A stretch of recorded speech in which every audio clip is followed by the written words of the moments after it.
क्या प्रकृति हमसे कुछ कहना चाहती है और क्या कहना चाहती है?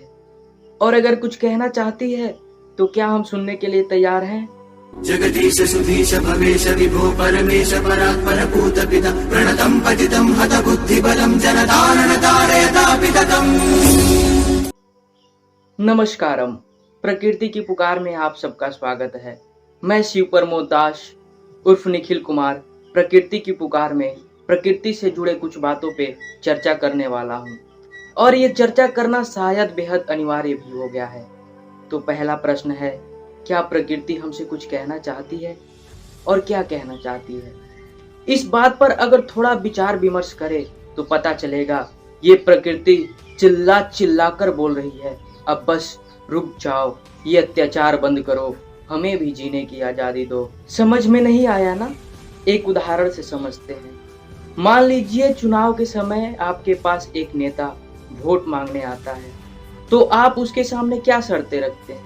यही ना कि हमें अच्छी शिक्षा चाहिए, अच्छी सड़कें चाहिए, अच्छी नौकरी वगैरह वगैरह। आपको जिंदगी की भीख तो नहीं ना मांगनी पड़ती। Right to education, right to speech, right to vote, right to freedom, आपके पास सारे अधिकार हैं। और पेड़ पौधों, जानवरों, संपूर्ण प्रकृति की जिंदगी ही खतरे में है। पता नहीं कब कौन सा इंसान आए और अपना अधिकार बताकर उनको जान से मार दे, कुछ सुनिश्चित ही नहीं। वो तो बस एक साधारण सी जिंदगी की ही तो मांग कर रहे हैं, और ये बोलना भी गलत होगा कि अपनी जिंदगी की मांग कर रहे हैं। उनकी जिंदगी है तभी तो हमारी भी जिंदगी है। कोई ये सोचकर पेड़ों को काट रहा है, जानवरों को मार रहा है कि सिर्फ हम उन्हें मार रहे हैं।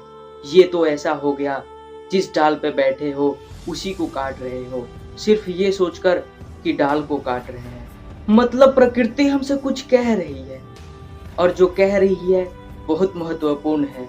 इस पे विचार करना अति आवश्यक है, वरना शायद देर हो जाए।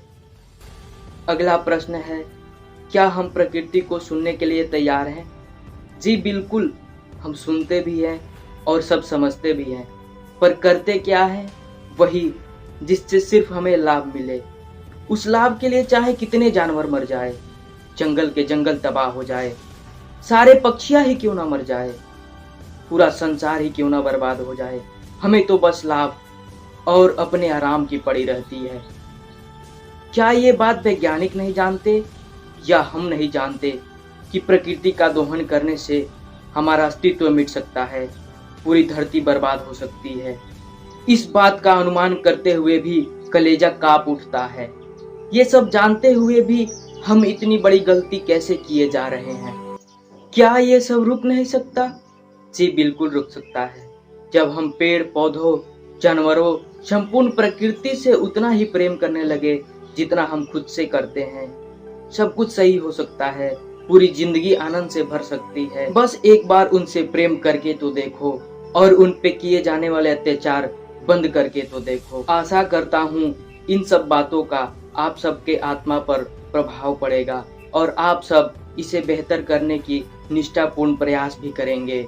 श्री सीताराम, जय भोले।